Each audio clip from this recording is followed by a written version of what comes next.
Patterns to design with. So, what is this all about? We believe that conventional design thinking is very good for coming up with divergent ideas. There are techniques like brainstorming, metaphors, and so on that help you come up with ideas, different ideas. But we have found that it is not very good at telling you how to put them together, how to integrate them. At the end of the day, different ideas have to be put together to create something. So, is there anything like a recipe that we can look for? A recipe is more than ingredients, right? The ingredients and the recipe together make the great dish that we would all like to eat.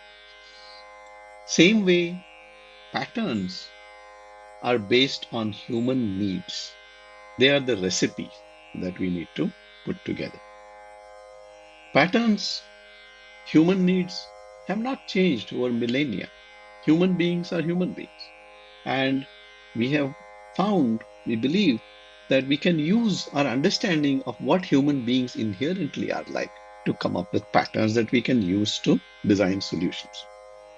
Nor do we think patterns stand by themselves. Patterns are often found in clusters. They are like similar other patterns. So when you put them together, you can see that many patterns can come together to form a solution, and some of the patterns are similar to each other. They form a cluster. So at the end of the day, when we use the right patterns, which are based, remember, on human needs, what human beings want and enjoy, the net result should be joy to the user. That is what the aim of design is, design thinking is. So let's take one example. The first pattern that we could talk about is called inhabiting the setting, which means whenever you think of anything you're trying to design, whether it's a product or a solution, you want it to fit naturally, to seem to arise naturally out of the situation, the context, the setting in which it is. If it doesn't do that, then it can lead to dissonance. Take an example. Let's say you're talking about a health drink. Now, a health drink is naturally found where? Is it found in a bar? No, it should be found more naturally in a gym because that is where other healthy things happen. So the setting is appropriate for a health drink. Similarly, if you're trying to organize a music concert, would you like to organize it in a parking lot with cars coming in and out and horns blaring all the time? No. What you would like to do is organize it in a park where you get some silence, some natural beauty, something that makes it feel like this is the right place for a music concert.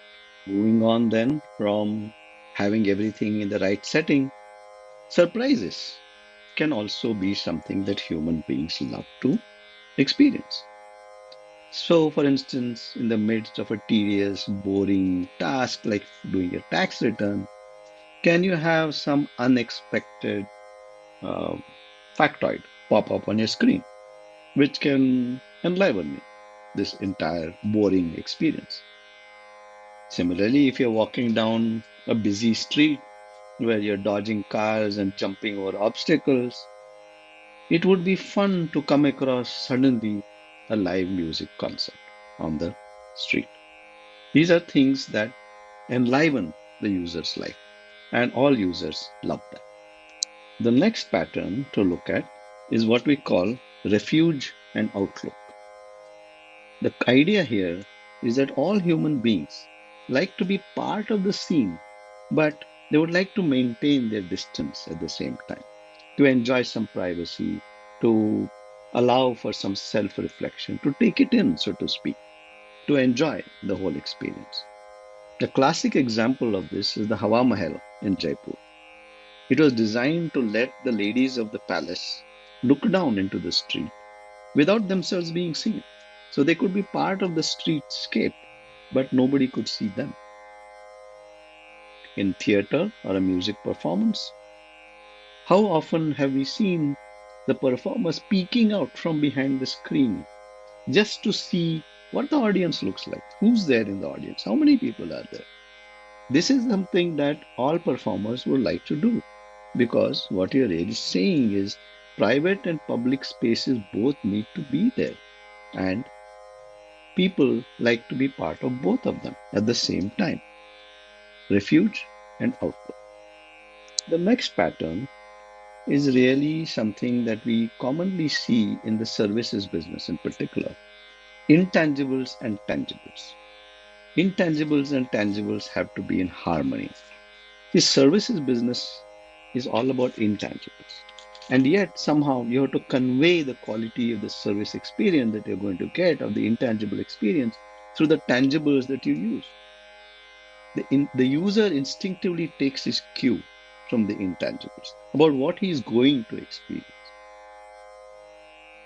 If there is a dissonance between the two, then the user becomes edgy and uncomfortable. For instance, if you're looking at a computer store, a computer store should convey the experience of something high tech. It should look like a scene from a sci fi movie. It should not look like a grocery store. Similarly, a hospital, a doctor's consulting room, anytime you walk into one, you see whites everywhere. Why is everything white? Because white conveys cleanliness.